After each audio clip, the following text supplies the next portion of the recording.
So our speaker today is Natalie Smith, and Natalie's first real job was a caretaker for the Green Mountain Club in Vermont. She fell in love with the people and the natural environment. She earned money for college through AmeriCorps, doing a job that didn't feel like a job because she got to do hiking, maintaining trail, and educating people of their natural surroundings while enjoying life. She met her future husband, Garrett, on the long trail that changed the trajectory of her life. From there, she used the money from AmeriCorps to further her education and become a Spanish teacher. She has been teaching for over 9 years now. Her husband and her opened an outdoor gear shop, Redbeard's Outfitter, which she's going to be talking about today, in 2016, and then had the love of their lives, their daughter, Hart, in 2018. Yay! And she says, life continues to be an adventurous journey as they navigate day to day. So Natalie, I'll switch it over to you. And just to let everybody know, this is going to be more of like a chill Yes. day. So be free to be super interactive. Natalie is awesome. So I'll switch it over to you, Natalie. Awesome. Well, yes, thank you all so much for thinking of us in your community. I'm sure, I mean, if what you're doing was anything like I was doing at the Green Mountain Club, I'm sure many of you are from all over the United States in different parts. And so I would love to know where everyone's from. I think that would be really cool. Yeah, so actually for Gulf Corps, a lot of our folks are local, but we do have, I think, 2 of our leaders are from somewhere else. So you guys, well, one of them is has appendicitis and is in the ER right now. But I think, Creighton, you're trying to speak. You're on mute,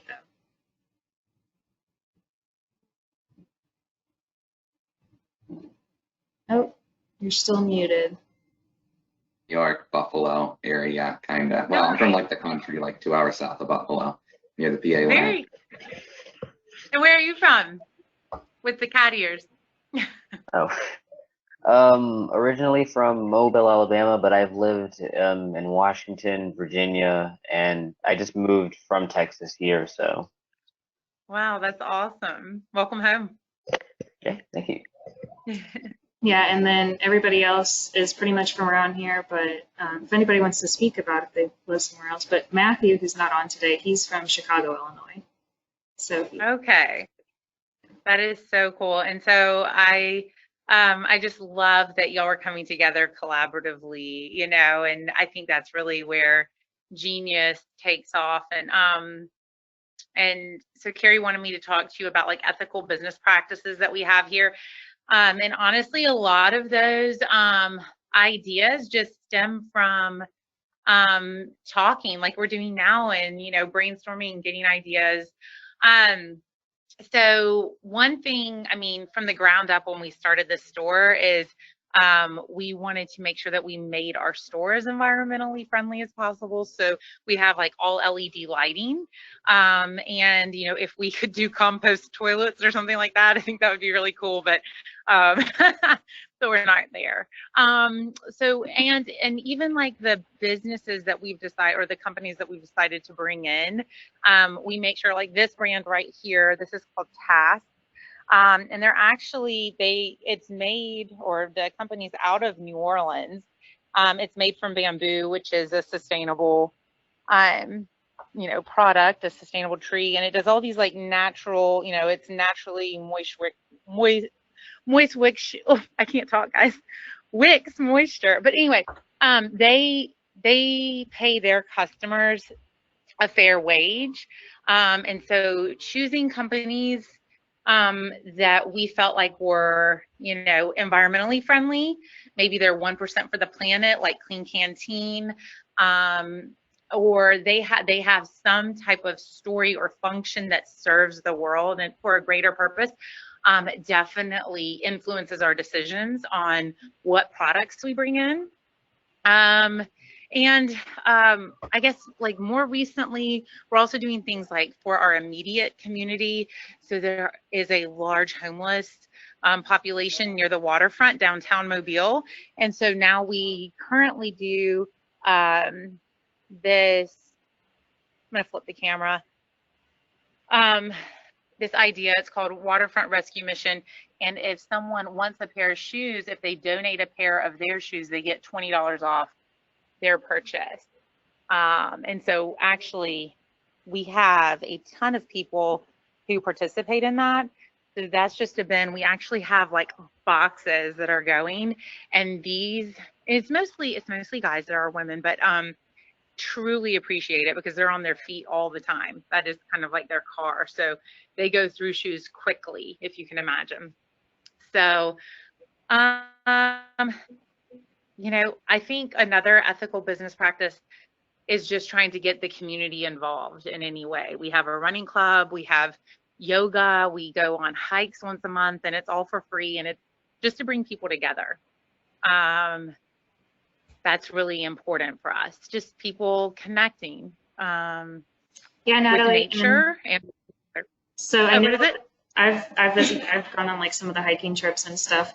So I was just gonna see, is that just on Facebook? Are you guys still doing those currently too?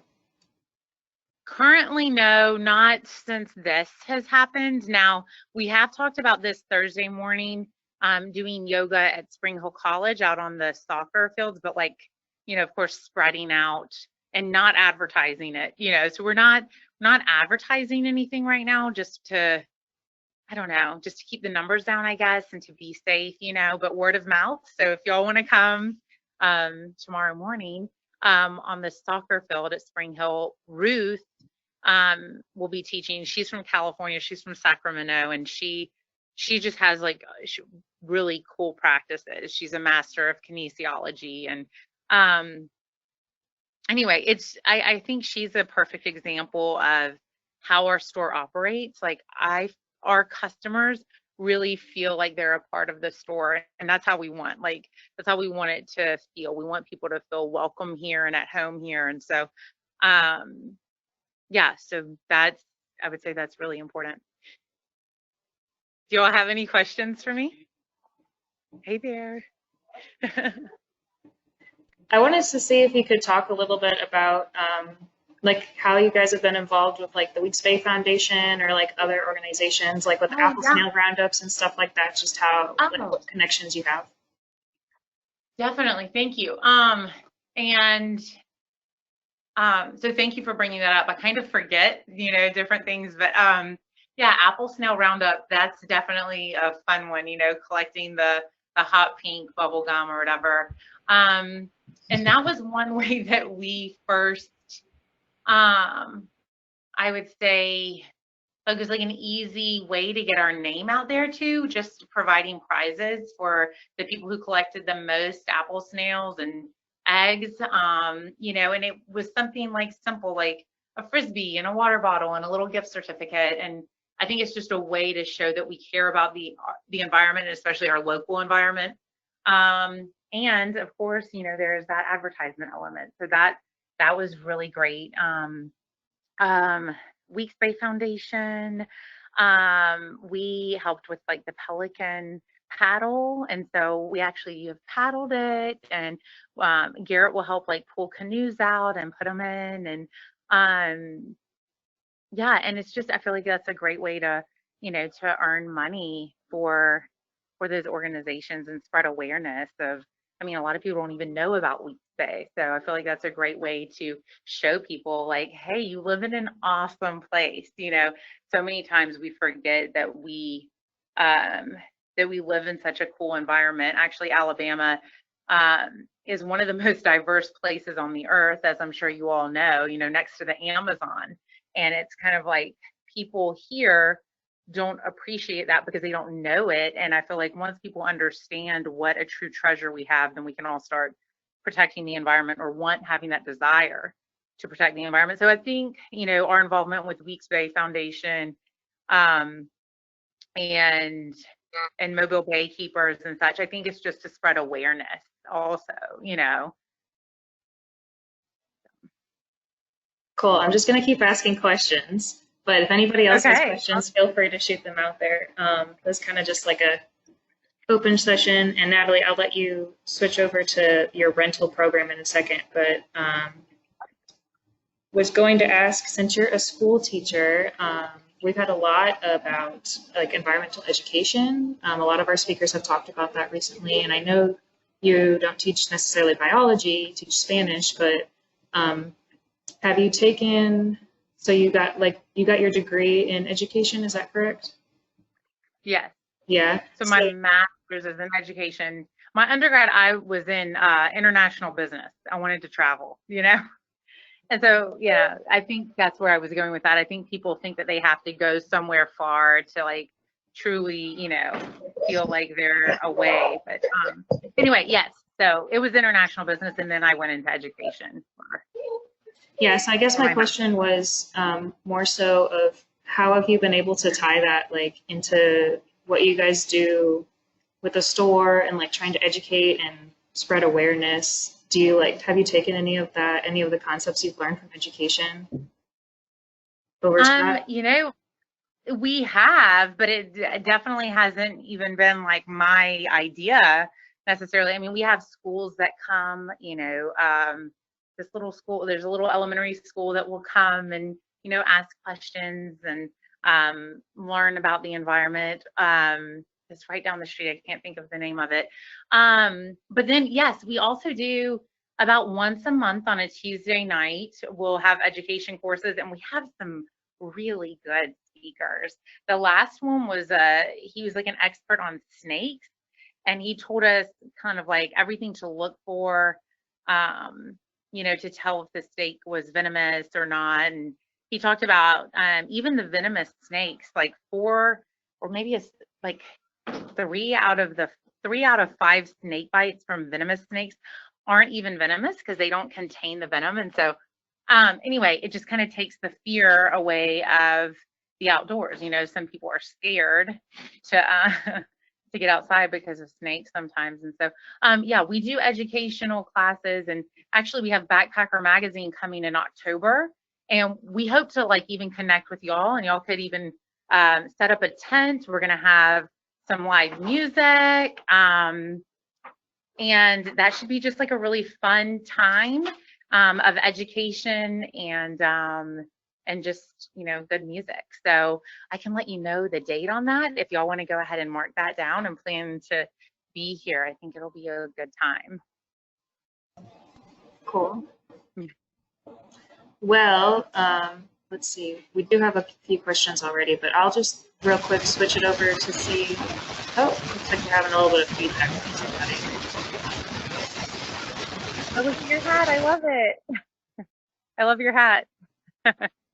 Thank you. Oh, I think that's what Boris was. I think that's what his.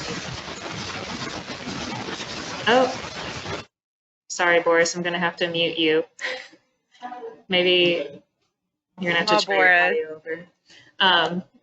Yeah, but I was gonna say, if just maybe talk about like the rental work that you guys do. I know Yaya has used that before. Awesome. Okay. And yeah, we'll let her, yeah, I would love to hear about her experience with it and what she thought. So for $5 a day, you can rent a pack, you can rent a sleeping bag, you can rent a stove. So yeah, if $5 a day, and then if you decide that you really like that pack or really like that bag or stove or whatever, then the money that you put towards rental can go toward the purchase price of that product. So it's pretty simple, you know. Yeah. Is that like just a 1-day rental, or can you do like longer than that? You can do 1 day. Yeah, you can do 1 day. You could do 10 days. You can. Oh yeah, if you're going on a month backpack, you know, and you want to pay $5 a day, you know, you can do that. But I don't know how much at the end. Anyone good at math can do that for me. But yeah, say you take it for 30 days, you know, and then so that's $150 for rental. But then at the end, if you fell in love with the pack and the memories you made with it, like I know a lot of you do kind of get connected with your gear or whatever, then that money would go to the purchase of the pack if you wanted to keep it.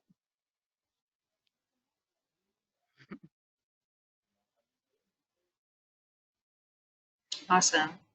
Well, I'm just going to start choosing questions from the chat box.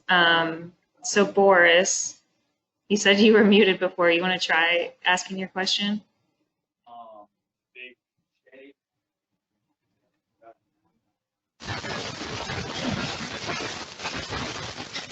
Boris. Okay, Boris, it's like giving me some feedback. Can anybody else hear that too? Yeah. On that side, yeah. Okay, well, I'll read his, unfortunately. Maybe it's because you put the hat on. Just kidding. Can you Push hear it the- now? I took off my Yes. headphones. Oh, there you go. Yes. Is that better? Yes. Okay, cool. My headphones are like sometimes finicky. But I was just gonna say I like her a lot. I'm a big fan. Yay. Thank you so and much. yeah, Garrett's like one of my favorite people ever. So Oh. thanks. That's awesome. And my question was, do you have any opinions on the certified B corporations or 1% of the planet companies? A lot of them only join the programs just to like be like in that like environmentally friendly like demographic for like, oh hey, like come buy us for like we're in this program, you should buy us. Right. You know, I like to think, and Garrett's here, and he can answer this question for us as well. But I like to think that they do that truly to help, like Clean Canteen. Like really. The question is, do you believe that the companies like really care about the environment, like the 1% for the planet? And Boris, I'll let you ask Garrett. Here he What's is. up, Boris? I like your hat, Hey, man. Garrett. Thanks, dude. Yeah. If anybody can tell, this is why it's So, called like- Red Beards. Yeah, he's got a big old red beard. Hey, Garrett. Yeah. How's it going, Carrie? Good to see you. So, Did you want to repeat the question for Garrett? Yes, please. Sure. Yeah. My question was, do you have any opinions on the certified B corporations or the 1% of the planet companies? A lot of them only join those programs to be like in that like demographic of like people that want to buy those kind of products. Yeah. Do you have any like opinions on like how likely they actually care about the environment, or like if they just want to like sell their product? So I think you're right on a lot of them. A lot of the companies, it's an advertising expense for a lot of them, in my opinion. But companies like Clean Canteen, if you really look at them, I believe that they truly believe what they're doing. They're not only a B Corp and 1% for the planet, but the paint that they use to do their bottle colors is far less toxic than anything that like Hydro Flask or any of the other companies are doing. Prana, for a clothing company, is incredible.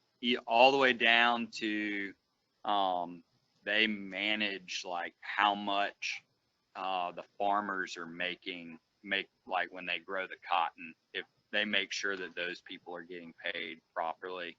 And then when they ship product, like a dirty secret in the retail business is like if you go to a store and you see Patagonia clothing, like every single individual piece of Patagonia clothing comes in an individual plastic bag that cannot be recycled in Mobile, Alabama. So all that plastic eventually ends up in a landfill. But Prana takes excess fabric or twine and just rolls their clothing and puts it in there in a box. So I think to answer your question, I think you really have to like dig down and like look at the companies individually. Just because you see a 1% for the planet or just because you see certified B Corp, it doesn't mean that they're doing everything that they could do.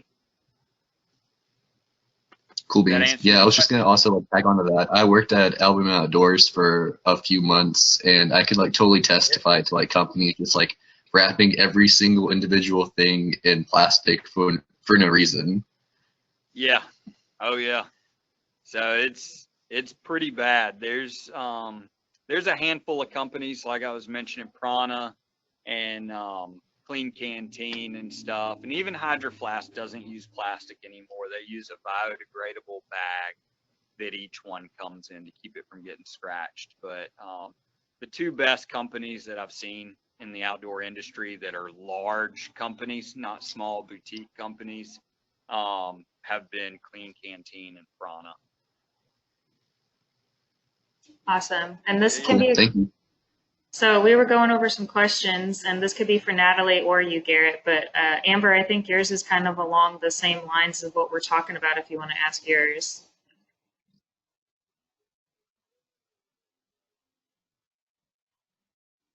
I mean, yeah, it very much goes along with that. I was just asking, like, how much do you, like, research do you do on the companies and brands you carry in your store? And, like, how do you do the research? Oh, okay. So, so I've worked in retail for like the last 15 years, before we opened this store. So I've seen what a lot of the brands do and what they stand for. We do have conversations with the sales reps about how the employees are treated, how they're paid in the manufacturing process. So we put in a lot of time and effort to the point that like the headlamps that I sell are made in the US. So they're held to a very high environmental standard compared to what else is out there. Same with the compasses that I bring in. So even some of the pocket knives that I do are made in the US, out of US made steel and parts. So, and that takes a lot of time and effort to research, compared to just going out and saying, this is the most popular brand that's out there right now. Let's go get them. So we definitely do try. You sound a little bit muffled. I'm not sure if somebody's holding the mic. Okay. That was probably me. Sorry. You're Yeah. good, Natalie. So, yeah, we put in a lot of time and effort for it. From going to trade shows and visiting manufacturers when we go out of town, and then even like some of the shoe brands that we do, we've researched them and they're like totally vegan. So so it definitely takes a little effort to find. And sometimes it's not the popular choice, you know, like you said, Yeah. you know. Yeah, and it's not always what's the most popular thing out there. Do you know of any resources? I feel like I'm asking all the questions. I'll get to everybody else's too, but do you know of any resources of like what you're talking about? This is for you or Natalie.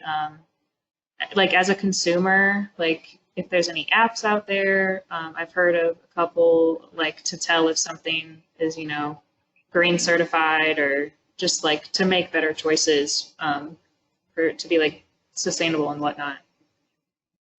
The most stringent one that I have heard of as far as a certification goes in the outdoor industry has been Blue Sign certified. So it not only to be Blue Sign certified, you not only have to take care of the environmental aspect of production, you also have to take care of the social and human interaction standpoint. I don't know of like any apps off the top of my head that can do that. But if you look like, if a rain jacket has Gore-Tex in it, I know that WL Gore mandates, in order to get that little diamond, that the workers only work so many hours a day in the factories. They have to have ample lighting so that they don't deal with eye strain. They have a lot of hoops that brands have to jump through just to be able to say that this is a Gore-Tex fabric. And that's why it costs $50 more on average for something that says Gore on it than a branded, like, this is my brand's waterproofing. But the Blue Sign certified is the most stringent Carrie, what certification. apps do you know of, Carrie? I'd love to know too. Oh gosh, you're putting me on the spot. I know there's a couple out there I've used before. I'll have to look it up and get back Oh, I with didn't you. mean to put you on the spot either. Yeah. No, we But can continue. to chat on it. let me look that up real quick because I have it on my phone. But I'll switch it. I'll have them do another question. Well, anybody who has one, do you want to go ahead and ask it? Feel free to.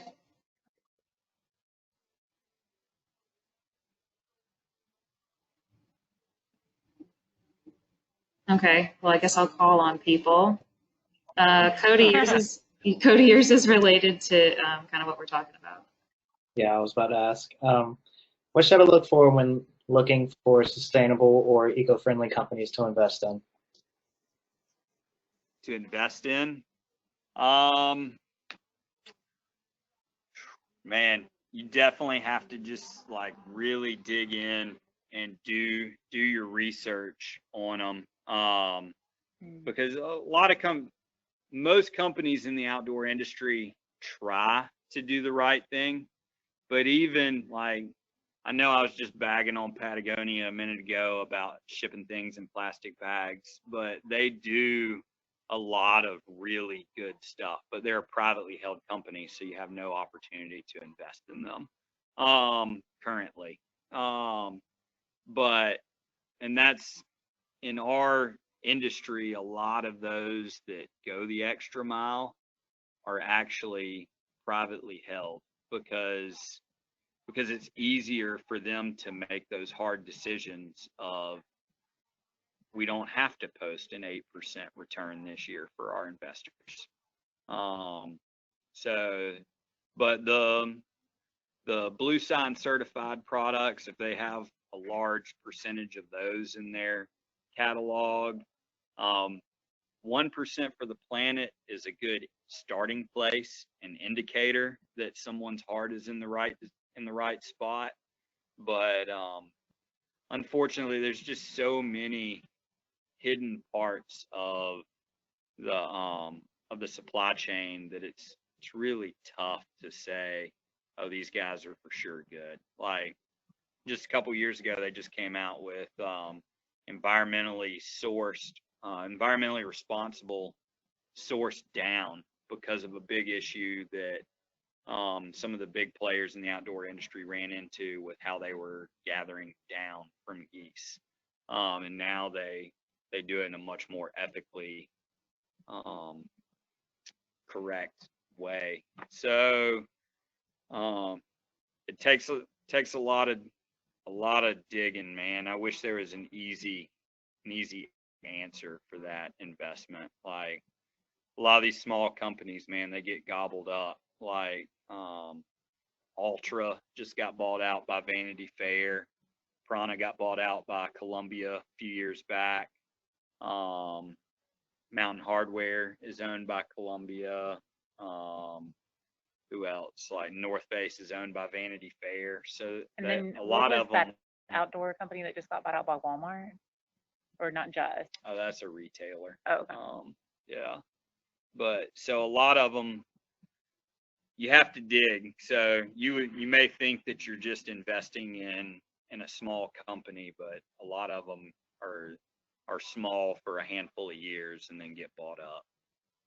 So yeah, I wish there was a brighter, sunnier answer for that, but Yeah, well, I've definitely noticed that. And I've definitely noticed the loopholes as far as some of these certifications that companies try to maintain, like the organic labeling, the sustainable labeling. It's all got some sort of loophole in it, and it's yeah. kind of aggravating. You're trying to sort through all that.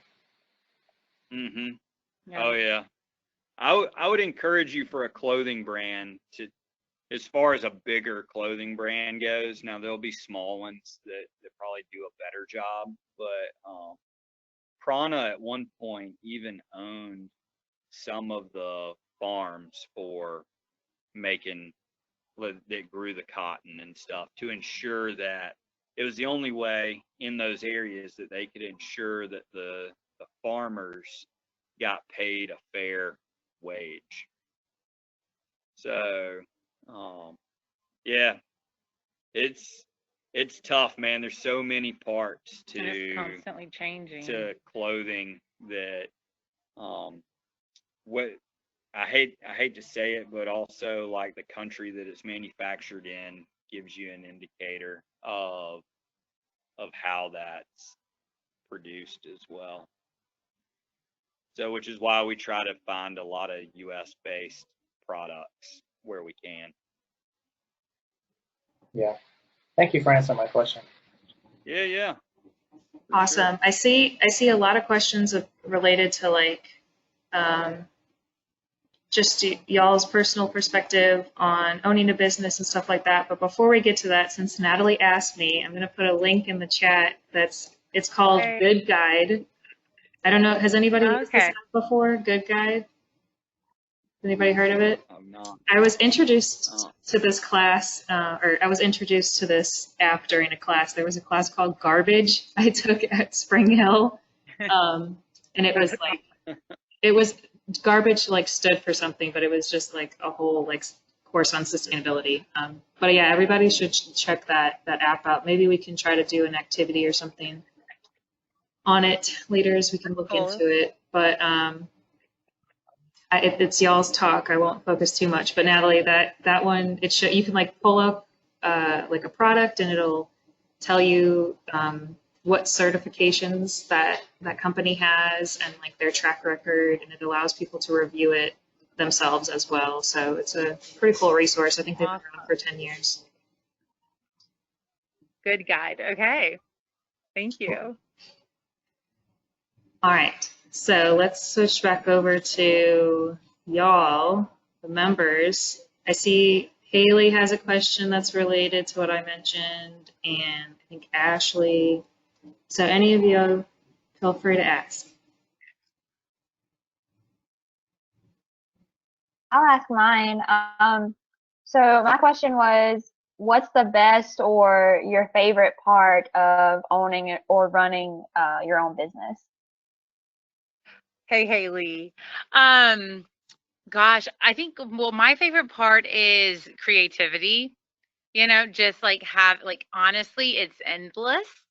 And you have to be creative. So I think that's definitely my favorite part.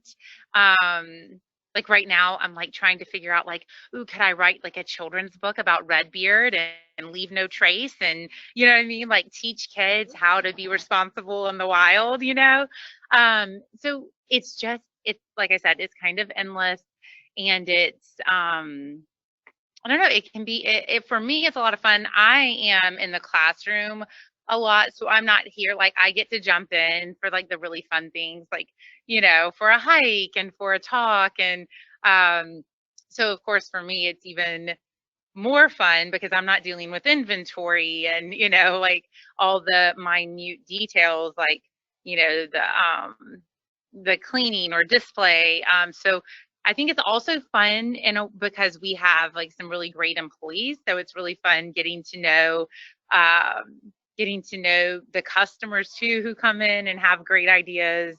But that's my perspective. I'll ask Garrett his perspective really quick. So, so the question is pretty much like, what's your favorite part about owning an outdoor gear store, right? Okay. Or just the business in general, yeah. Yeah. So I would say my favorite part is probably like building the community that we've built. So we take people on free hikes once a month.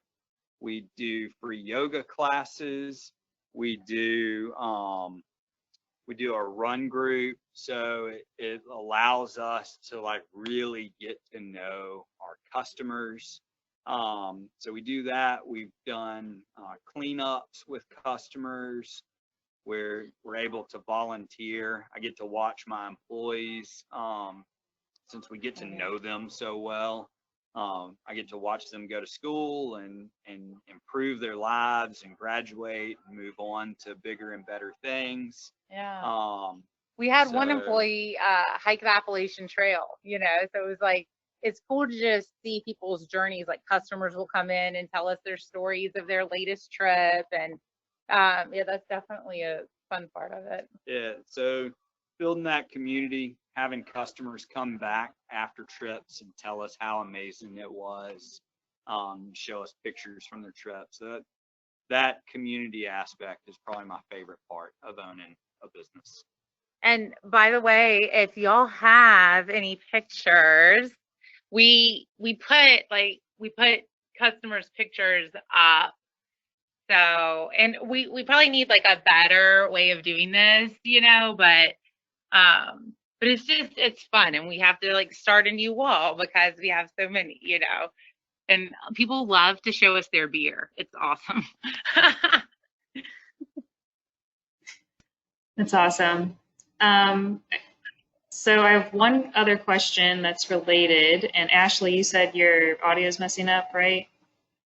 So I'll just go ahead and ask it, and then I have one other thing after that, in case, unless anybody else does. But Ashley's question is, what was your inspiration to start the company or open a business? So it's kind of related, but a little different. I love it. I love it. Okay, so I was actually just thinking about this the other day. Okay, and so I don't want to like put too much, but like I love watching people's dreams come true. Okay, and so I know it sounds so like corny or whatever, but like for example, my mom, like I remember asking her one day, I was like, "What's your dream?" And she said that she always dreamed when she was a little girl, she wanted to ride a white horse and she wanted to have a long ponytail. Like that was her dream, and I was like, we can totally make this happen. We can make this happen. It was like this character from like a Western named Betsy, and she wanted to be like Betsy.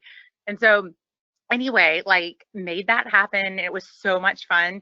Anyway, I still am kind of working on like, well, what is my dream? Like I love helping other people's dreams come true. This business is Garrett's dream, because retail is not, it's just not my thing. Like, I love the connection aspect, and the creativity aspect, but the retail aspect is not for me.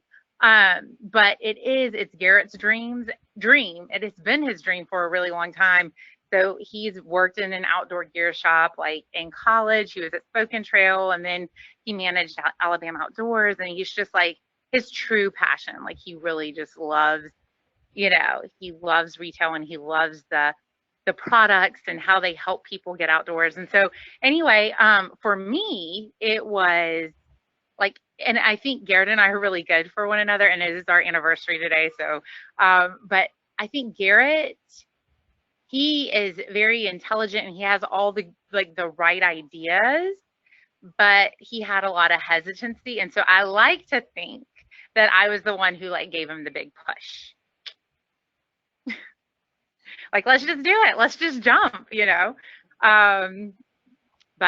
did that answer the question? I think so. You guys are so okay. cute. Congratulations, by the way. I already told you, but I think everybody else is saying congrats in the chat box as well. Oh, thank you. Awesome. Okay, I saw Braylon raise his hand, and Austin, Yes. whichever one, go ahead and go. Right, Bray. Hi. Hey. Okay, so I had two questions. So one, since originally it was supposed to be about business ethics, I was wondering, what is your company's business ethics and morals? Because I know every company has different ethics and different morals and different, ways on how they, they treat their customers and employees. So what's, what would you say is like your biggest, business ethic or moral? Good question. And I don't know if you call this an ethic, maybe it's more of a moral, but I think it kind of goes back to the dream thing and just like encouraging people to push, to be their best. Like our employees, like we can't offer a lot of money. We're just not there. But we do offer incentives for our employees. So like they can enter, a race or some type of how like there's entry fees for different activities or whatever. So we will pay entry fees for employees just to encourage them to push themselves and, do the things that they really want to. Because so many times we say like, oh, I really want to do a triathlon or whatever, but we don't do it, So I would say that's one of our big morals. And then also volunteering. So we also pay up to, is it 4 days? Yeah, Garrett's going to do it. Hey, how's it going? Hi. All right. So That's Ray.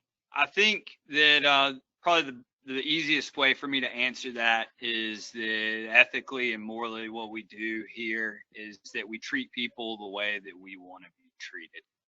So unequivocally in everything that we try to do.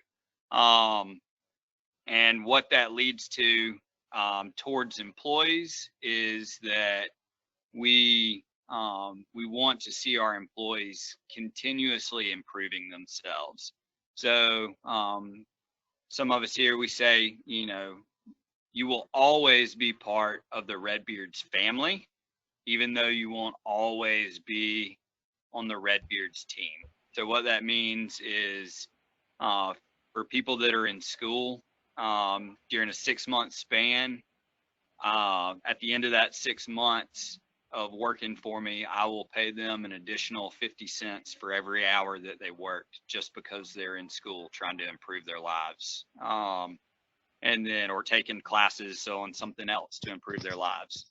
And then we pay for up to 20 hours worth of volunteer work for our employees to volunteer with nonprofits that mean something to them, so that are important in their lives. And it's to encourage our employees to get involved in the community, whether that's picking up trash or rounding up apple snails or volunteering at Light of the Village in Alabama Village. So we do that. We also try to encourage them to be active by paying for, Natalie was talking about the race entry fees. So we pay for up to $100 worth of race entry fees every year for employees. And then the other thing that we do is that we offer our employees, we'll pay for up to $1,000 worth of classes for them to learn outdoor skills or something that will improve their life. So if they've always wanted to get CPR certified or wilderness medicine certification or all kinds of stuff like that, lifeguard certifications, as long as we can see that it's improving our employees' lives, then we try to support them in that. And then I guess customer facing, the way it manifests itself is with our free yoga class. It builds a community, but it also offers a service. Not everybody can afford to pay $100 a month for a yoga gym membership. So it gives them a free opportunity to learn how to do that. Not everybody has the ability to go hiking on their own. So we take people once a month on free hiking trips. So I think, I don't know how to answer the ethically and morally question, I guess, in a more concise way, but I would say that it kind of shows in the little things that we do for employees and customers, and treating them the way that we hope that we would get treated somewhere. Mm-hmm. Oh, yes, sir. Thank you. I mean, I think that was a pretty concise answer, in my opinion. And then my other question, if I have time for it, was what are some of the, the goals that you have for your company moving forward? Goals are, as a business, I mean, goals are always to grow. So whether that looks like more than one store or just growing this one store and our online business, and then being able to give back more to the community that we live in. Mm-hmm. Oh yeah.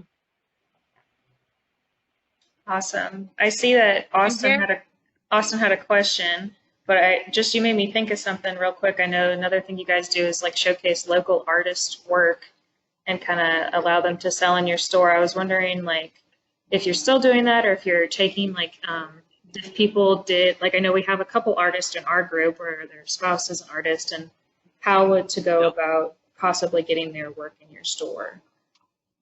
Yeah, so we still do the local art stuff.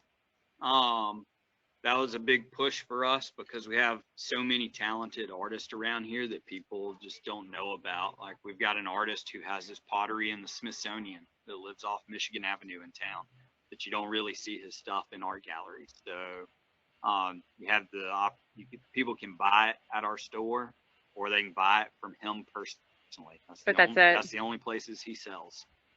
We've got another guy who does blacksmithing work. Desmond Tutu has one of his steel magnolias. Hey, I'm gonna walk and show y'all that.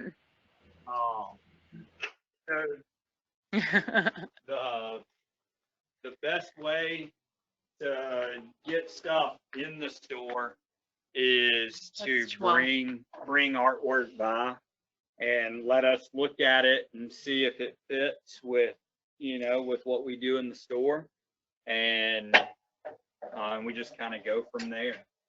So that was Charles Smith, and if y'all haven't checked him out, I totally recommend it. And that's a steel magnolia.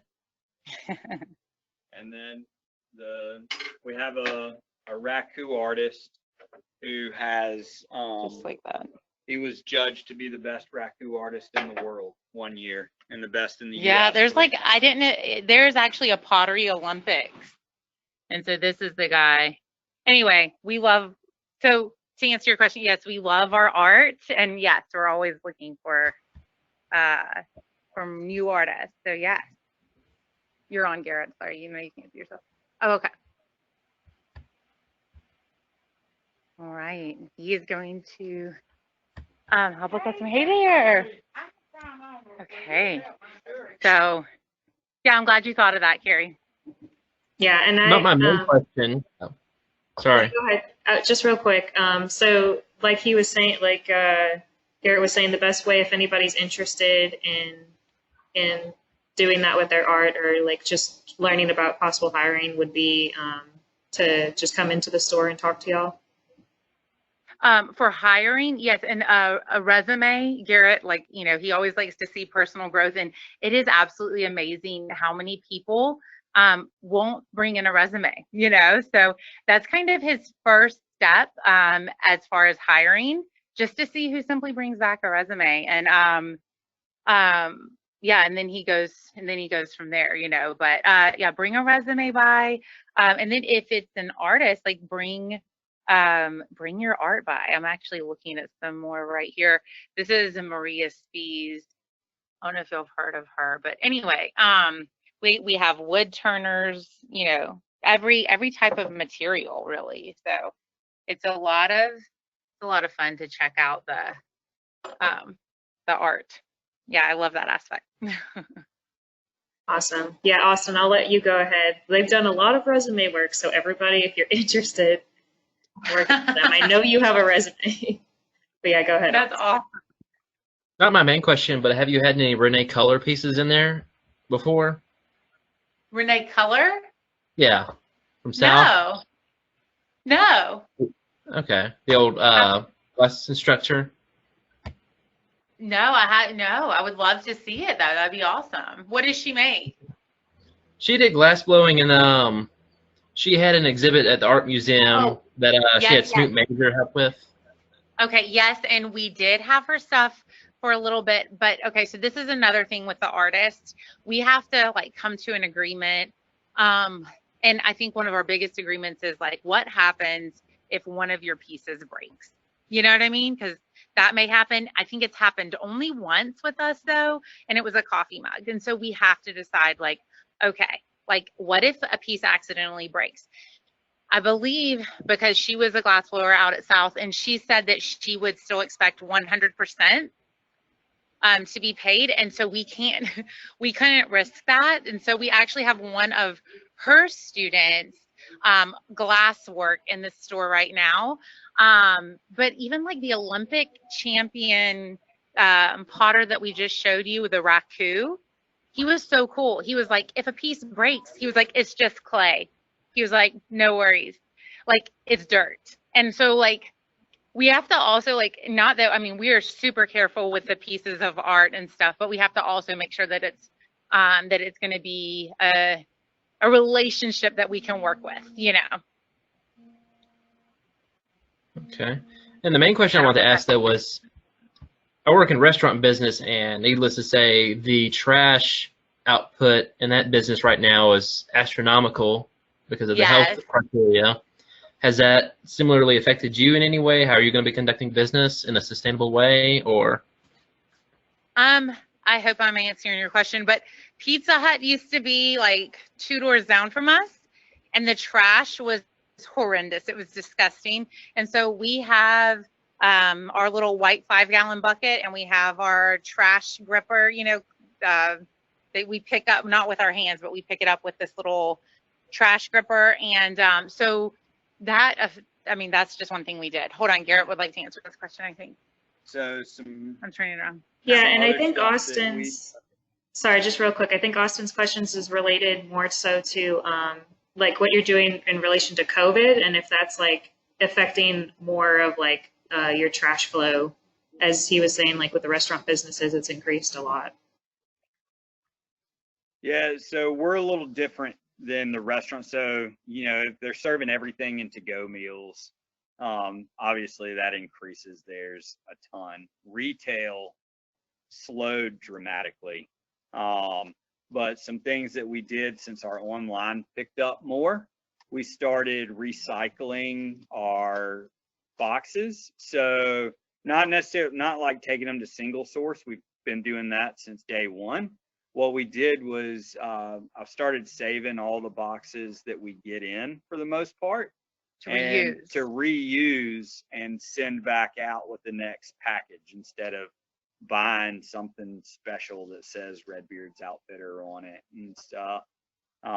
Getting an extra use out of the cardboard that we see. The plastic that I was telling y'all about earlier that we that clothes come in. So far, we have not had to throw away any of that. Partly because we try to pick brands that use less of it. But the other part is I use it to like stuff out packs and stuff to make them look full. So we use it in displays until hopefully like Hit Road or something starts recycling it. The other thing we've done recently to offset some of the trash that we see is we've started offering that if people bring in like their dehydrated meal packaging, we teamed up with a company called TerraCycle that y'all are probably more familiar with than myself. They will take those old used dehydrated meal packages and recycle them. Same thing with cigarette butts, because we are in a shopping center and lots of people smoke. We've been able to start picking up cigarette butts and save those and send them into TerraCycle to be recycled and turned into like plastic furniture and stuff. But as far as COVID related, retail did not see the same increase like a restaurant business would have seen in trash. I'm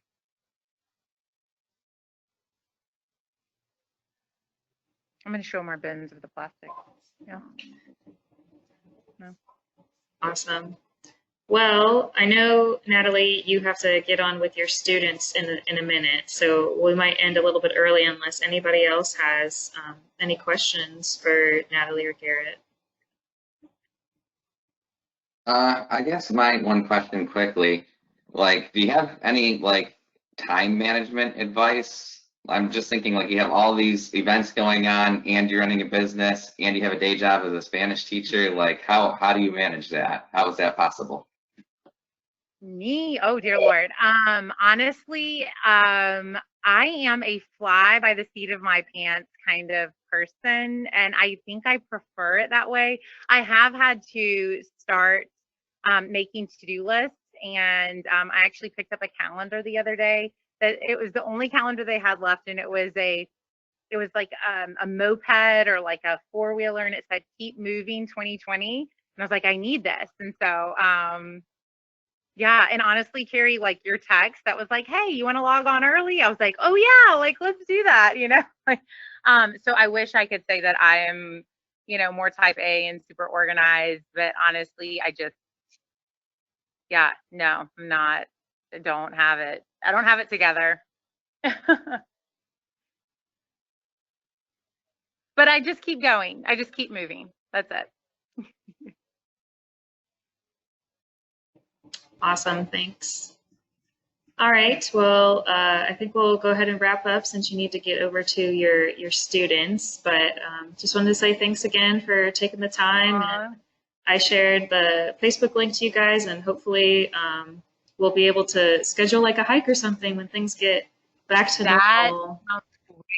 Yeah, we just one of our crews did some maintenance on the Perdido trails. So I don't know if you've been out there yet this year, but yeah, I know you guys out there. Oh, we went, in the little shelters there. We walked in, I don't know, it was like a month or so ago, and it looks so clean. Like obviously we can tell that there's been a lot of maintenance on that trail. So thank y'all so much. And the walkways, yeah. Awesome. Good to see you, Carrie. Thank you. Awesome. Nice to meet you guys everybody. Have a great day. Yeah, Bye. good to see you. Thank you. Bye.